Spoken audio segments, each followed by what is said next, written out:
Love these nice little bits of trivia. One I'm going to share with you in just a minute.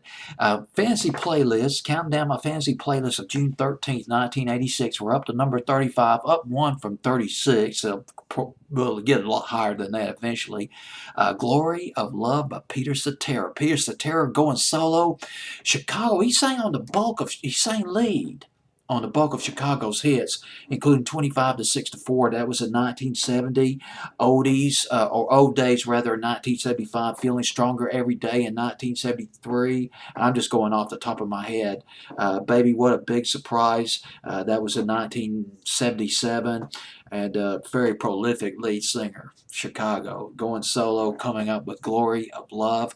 Glory of Love went to number one on Billboard's Hot 100 for 2 weeks. Talking about the summer of 1986. It was a theme song. It's from the soundtrack of Karate Kid Part 2. The record was produced by a guy named Michael O'Martian. Got to give a shout out to Michael O'Martian. He's produced a lot of people, but one of his biggest achievements, Michael O'Martian produced Christopher Cross' debut album, the self-titled debut album that just blew up.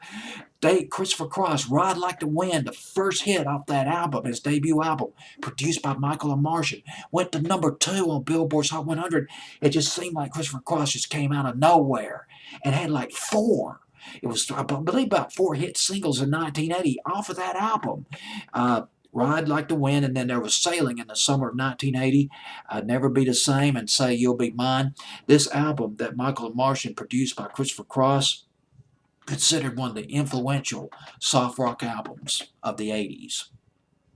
And this record, Michael Martian producing this record by Peter Cetera. Peter Cetera wrote this song with, well, another legend comes to play. Legendary songwriter David Foster wrote this song with Peter Cetera, along with his wife, Cetera's then wife. Her name was Diane Nina. Wrote the song Glory of Love. Number 35, Fantasy Playlist, June 13th, 1986.